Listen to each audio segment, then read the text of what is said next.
So, good morning everyone. I am Kispal Diamakna from BS Ed Math 2A. So now, we're going to tackle about the Third World and Global South. The idea of the first, second, and third world hierarchy by looking at their origin and their implications. The term dates back to the Cold War when Western policy makers began talking about the world as the three distinct political and economics blocks. So, the idea of the first, second, and third world is nakabase po siya sa political and economic basis. So, what is the first world? First world, an antique term for developed and industrialized countries characterized by political and economic stability, democracy, the rule of law, capitalist economies, and high standard of living. So in the first world countries, it is the country that dependent. They can live on their own and they can improve or develop their own country by their own. So next is the second world. It is a country that allies with the Soviet Union, and these are the countries Bulgaria, Hungary, Mongolia, and others. So next is the third world countries, or the third world. It encompasses all the other countries that were not actively aligned either side with either side in the Cold War. These are often improvised former European colonies and included nearly all the nations of Africa, Middle East, Latin America, and Asia. So, in the third world, or the country belong in the third world, it is the country that independent because they really need the help of other country to improve their own country. For example, like Philippines. So, excuse me. So, 'di ba alam naman natin na ang Philippines is independent country because they really need the other country to develop the Philippines. So, next we're going to proceed the global north and the global south. So, simple explanation na lang po is the global north, it is also known as the first world countries, and the global south is the third world countries. So, next is the global city. So, the global city is we have the philosophers or we have this person that they have own definition in the global city. So for me, the global city, an urban century that enjoys significant competitive competitive advantages, and that serve as a hub within a globalized economic system. So that's all po. Thank you. Good day everyone, good day classmates. I am Imran K. Kasid, the reporter for today. And here's the topic that I'm going to discuss. Number one is theories of global stratification. So first, what is theory of global stratification? Global stratification refers to the unequal distribution of wealth, power, prestige, resources, and influence among the world's nations.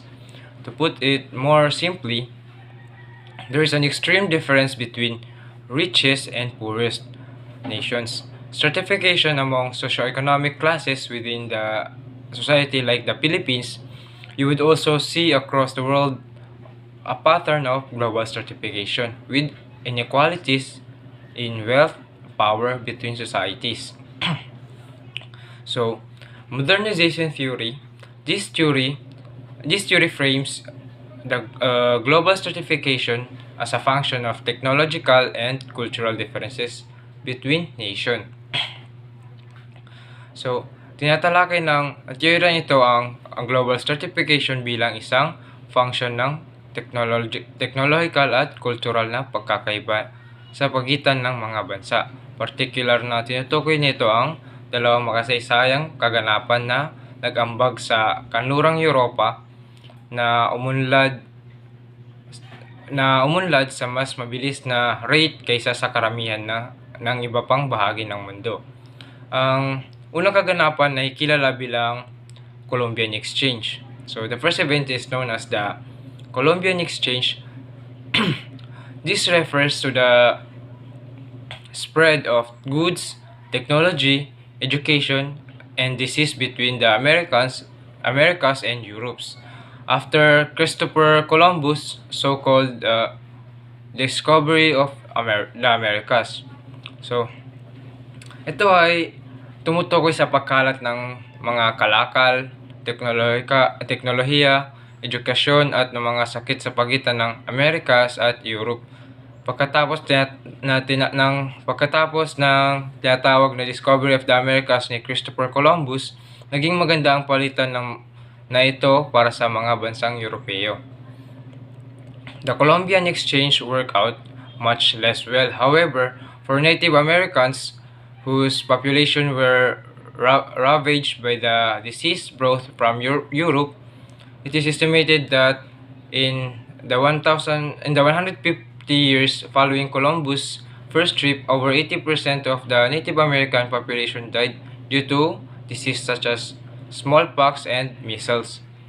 So, ang Columbian Exchange ay gumana ng mas kaunti. Gayunpaman, para sa mga katutubong Amerikano na ang populasyon ay sinalanta ng mga sakit na dinala mula sa Europeo, tinatayang nasa 150 na taong nakasunod na unang 150 na taon 150 na taon. Kasunod ng unang paglalakbay ni Columbus, mahigit 80% ng populasyon ng katutubong Amerikano ang namatay dahil sa mga sakit tulad ng bulutong at ng tigdas. The second historical event is the Industrial Revolution in the 18th and 19th centuries. This is when new technologies like steam power, and mechanization allowed countries to replace human labor with machines and increase productivity.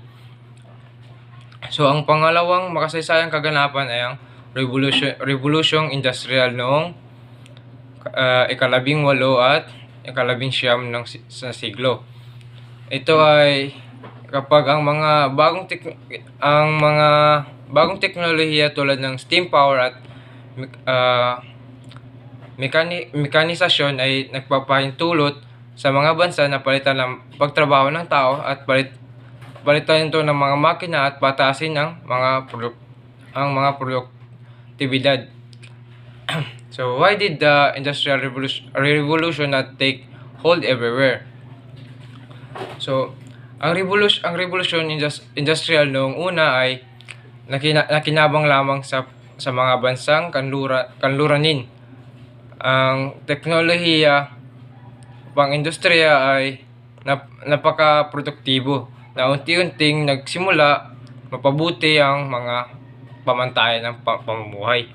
Para sa lahat, ang mga bansang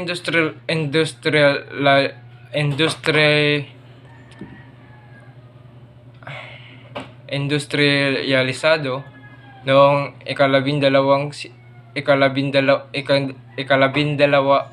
ikalabinwalo at ikalabinsyam na siglo ay nakakita ng napakalaking pagpapabuti sa kanilang pamumuhay at mga bansang hindi industrialisado at nahuli. So, why did Europe modernize? Ang sagot ay bumalik sa mga idea ng sosyologong si Max Weber tungkol sa etika sa paggawa ng mga Protestant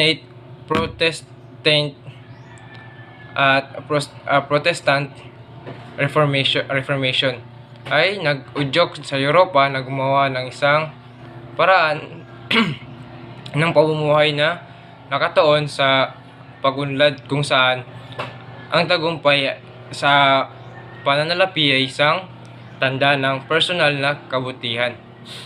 Pinalitan ng individualismo ang komunalismo. Ito ang perpektong lugar ng pag-aanak para sa modernisasyon. So, next is World Rostow for stage of modernization. So, modernization in the West took place as it always tends to in 4 stage. Number 1 is traditional stage. This refers to society that are structured around small local communities with production typically being done in family settings. Ito ay ang mga lipunan na nakakaayos sa paligid na sa maliit na lokal na komunidad na karaniwang ginagawa sa mga nakagawian ng pamilya. Dahil ang mga lipunan ito ay limitadong mga mapagkukunan at teknolohiya.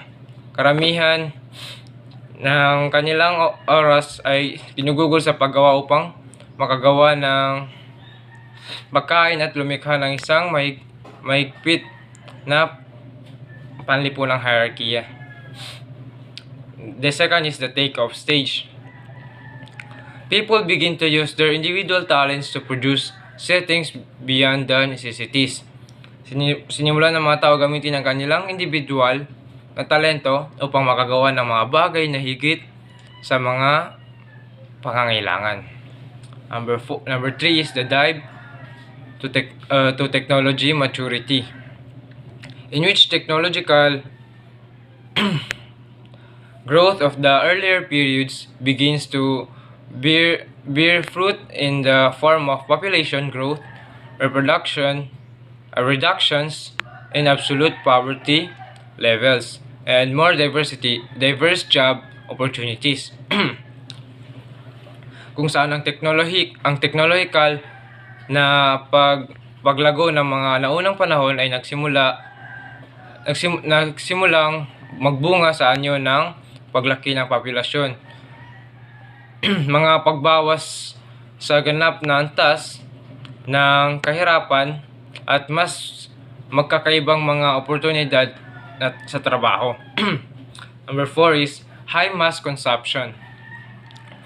It is when your country is big enough that production becomes more about wants than needs. Ito ay kapag ang inyong bansa ay sapat na malaki na ang production ay nagiging focus sila sa mga kagustuhan kaysa sa mga pangangailangan. And critics of modernization theory argue that in many ways it is just a new name for the idea that capitalism is the only way for a country to develop. These critics point out that even as technology has improved throughout the world, a lot of countries have been left behind, and also modernization theory sweeps a lot of historical factors under the rug when it explains the European and North American progress. So itinuturo ng mga kritikong ito na kahit na bumubuti ang teknolohiya sa buong mundo, maraming bansa ang naiwan at ang teoryang ng modernisasyon ay nagwawalis ng maraming makasasayang salik sa ilalim ng alpombra kapag ipinapaliwanag nito ang pagunlad ng Europe at Hilagang Amerika. In this view, the theory of essential blames poor countries for not being willing to accept the change, putting the fault on their cultural values, tradition rather than acknowledging the outside forces might be holding back those countries. This is where the second theory of global stratifications comes in. Sa pananaw na ito, mahalagang sinisisi ng teorya ang mga may hirap na bansa sa hindi pagnanais na tanggapin ang pagbabago na inilagay ang inilagay ang kasalanan sa kanilang mga halaga at tradisyon sa kultura sa halip na kilalanin na maaring pinipigilan ng mga puwersa sa labas ng mga bansang iyon. Dito pumapasok ang pangalawang teorya ng global stratification. And this stage is characterized by subsistent agriculture-based economy with intensive labor and low levels of trading, and a population that does not have scientific perspective on the world and technology.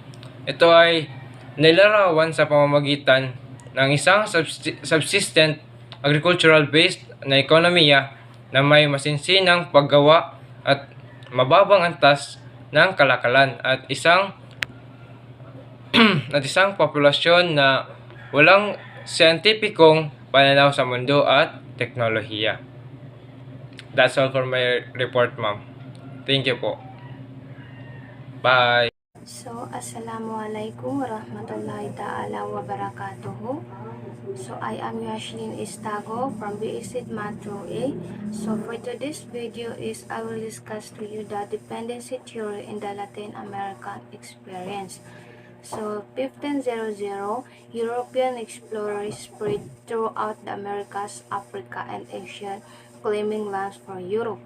Ang mga European explorers daw is nakarating na sila hanggang sa Americas, Africa, and Asia, claiming lands for Europe. British Empire covered about 1/4 of the world. The United States, which began as colonies, soon sprawled out through the North America and took control of Haiti, Puerto Rico, Guam, the Philippines, the Hawaiian Island, and the parts of Panama and Cuba.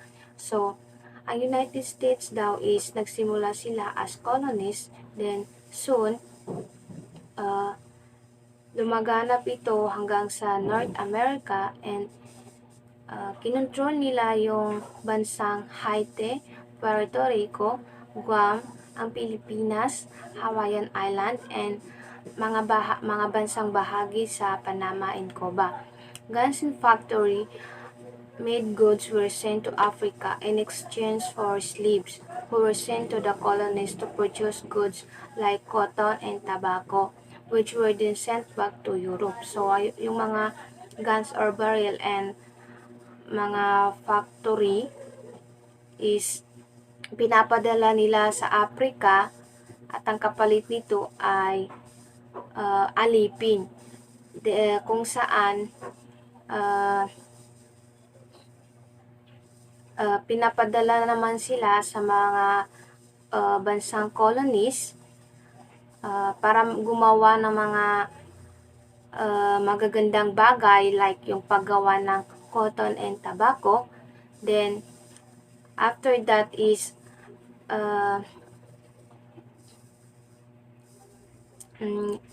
which were then sent back to Europe. Then, noong 1870 is only 10% of Africa was colonized. Then, noong 1940 naman is only Ethiopia and Liberia were not colonized. So, most colonies lasted until the 1960s. In the last British colony, Hong Kong was finally granted independence in 1997. So, karamihan sa colonies is tumagal sila hanggang sa 1960s in the last British colony. Ang Hong Kong is ipinagkaloob na sa kanila or binigay na sa kanila yung kalayaan nila noong 1997.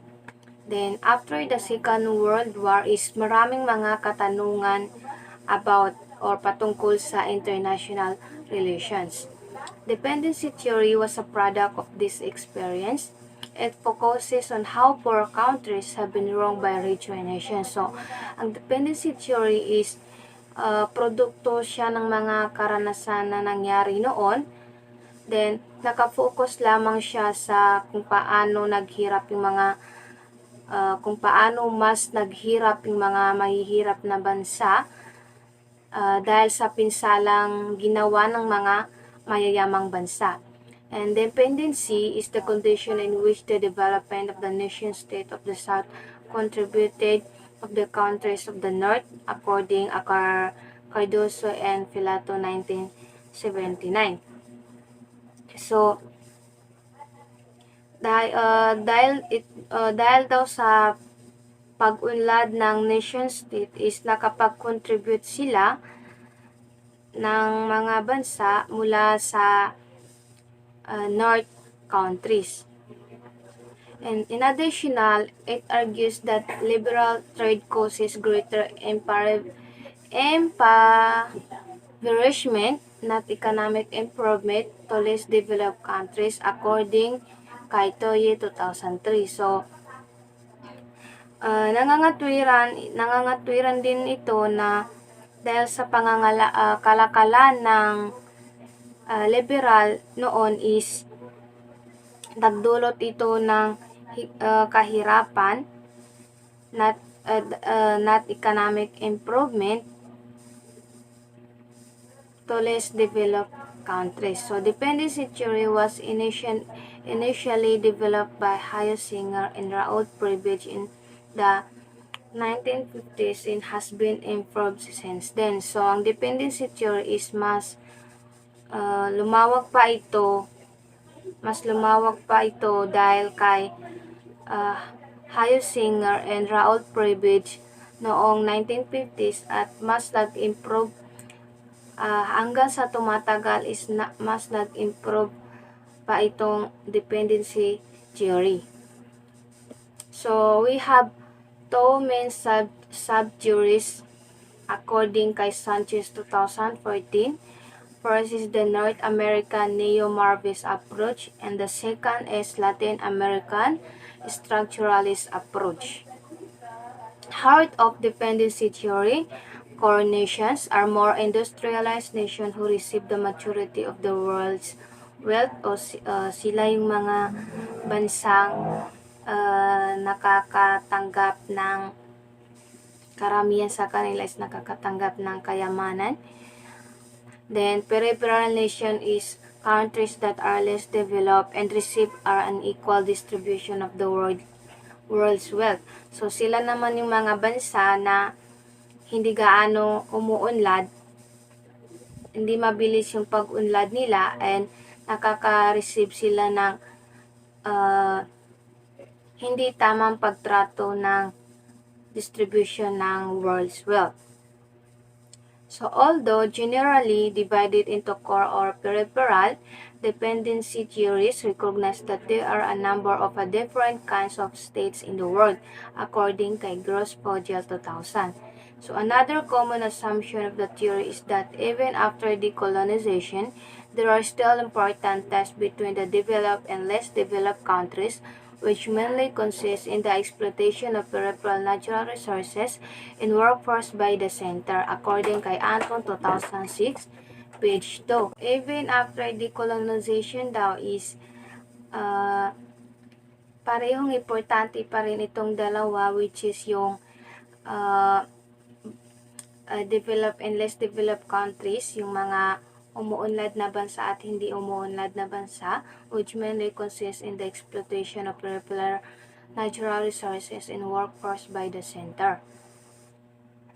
Dependency theories show that the development of peripheral nations is stagnant because of the exploitative nature of the core nations, according to Ferrari 2008. Less developed peripheral countries are said to primarily serve the interests of the wealthier countries and end up having little to no resources to put toward their own development.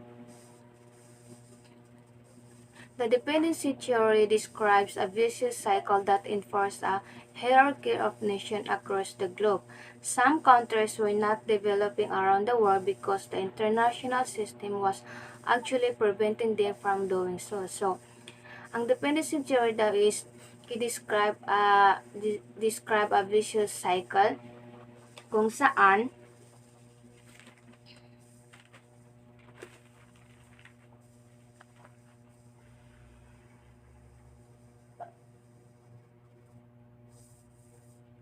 kung saan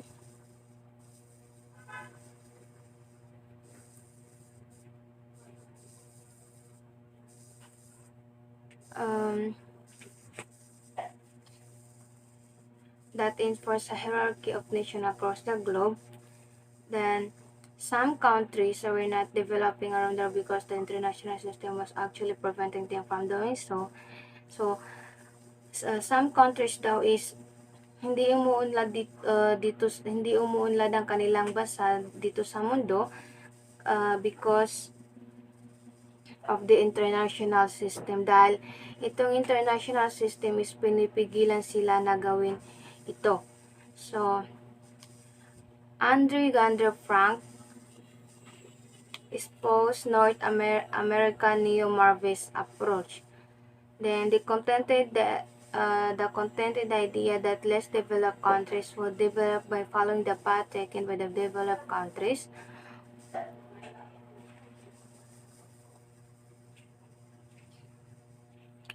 So, ang mga bansang hindi gaanong umuunlad is sa pamamagitan ng pagsunod nila sa mga mauunlad na bansa is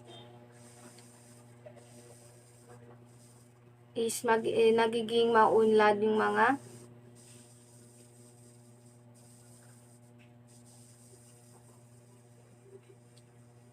naging maunlad din sila.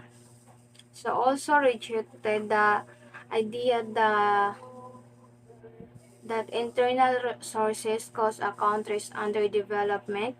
Rather, it is their dependency to capitalist system that causes lack of development. A less radical theory, the structuralist approach, was developed mainly by Latin American scientists. Pham 1978 noted that chief among the arguments accounting for Latin American underdevelopment was the reliance on exports of primary commodities, which were the object of fluctuating prices in the short term and the downward trend in relative value in the long haul. So, nabanggit sa argumentong ito na isa sa dahilan na hindi pag-unlad ng Latin American is dahil sa pag-export ng mga pangunahing bilihin na naging layunin ng pabago-bagong mga presyo in the short term at ang pagbaba ng relative value in the long haul. So, studies by Hans Singer documented the secular deterioration in the terms of trade of Latin American countries, whereas prestige can be credited for explaining the factors underlying this downward trend, according to Sanchez 2014. Then the Economic Commission for Latin America, or ECLA, Prebisch ideas came to have far-reaching political influence and profound policy implications. Raoul Prebisch focuses more on the technical details of development economics. Nakafocus lamang siya sa technical details kung paano umunlad yung ekonomiya. And Cardoso Paledo set the foundation of the historical structural variant of the dependency theory. For authors in this tradition, dependency is not a general theory of underdevelopment. So, sa kanila, isang dependency is hindi daw ito yung general theory ng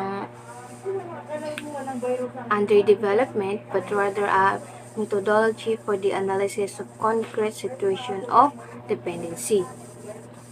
They also take into account political and sociological issues. According kay Anton 2006, Cardoso and Paleto 1979 believed that the Latin American economies were the results of capitalist expansion in the United States and Europe. So si Cardoso and Paleto is naniniwala sila na ang Latin American economies is resulta ng capitalist expansion in the United States at sa Europe. So, the idea of dependence refers to the conditions under which alone the economic and political system can exist and function in its connections with the world productive structure. So, itong idea of dependence is tumutukoy ito sa mga kondisyon kung saan tanging mga sistemang pang-ekonomi at pang-politika ay maaaring umiral and function in its connections sa world productive structure. The very use of the term dependency was used to underscore the extent to which the economic and political development of poor countries was conditioned by the global economy, whose center of gravity was located in the developed nations. It also held that dependency was perpetuated by the ensemble of ties among groups and classes, both between and within nations. According to Sanchez 2014, this is the concept of linkage. So, independency Desarullo, the authors describe it thus. So, ito yung sinabi ni Desarullo, describe niya that we conceive the relationship between external and internal forces as forming a complex whole whose structural links are not based on more external forms of exploitation and coercion but are rooted in coincidences of interest between local dominant classes and international ones. Cardoso and Paleto 1979, page 16. So, hanggang dito na lang po ang aking report. Sana po ay naintindihan niyo po yung report ko. And maraming salamat po. So, the modern world system. So, itong si Wallerstein is he created this model or theory na kung saan pinapakita niya yung mga classes of income na kung saan doon natin makikita kung saan ba pwede mabilong ang isang countries depende sa state ng kanilang income. So, itong model niya, meron siyang 3 classes. Ang first one, we have this core, and then second, semi-peri, and then yung peri-peri. So, itong core, it describes as the high-income nation. So, kung saan yung mga countries na iyon is dito siya nabibelong. And this core, it is the manufacturing base of the planet where resources funnel in to become the technology and wealth enjoyed by the Western world today. So, yun yung high-income which is yung core. And then, second one, we have this peri-peri na kung saan it serves as or it describes as the low-income nation or countries na kung saan ang low income na ito or yung peri-peri, it is natural resources no and labor support the wealthier countries. And the last one, we have this middle income na kung saan ito na yung semi-peri. And na ang semi-peri, one example na countries na pwede natin mabilong dito is yung India and Brazil. It is because of the yung kanilang closer ties no to the global economy core.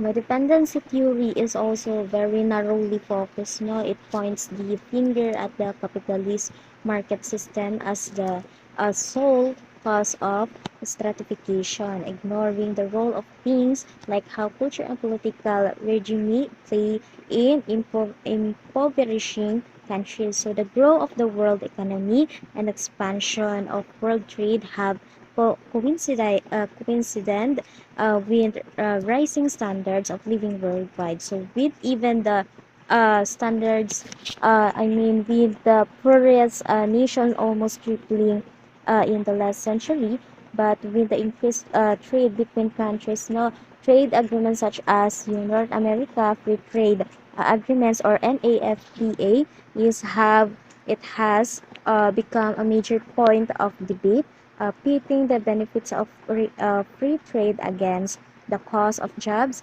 within a country's borders.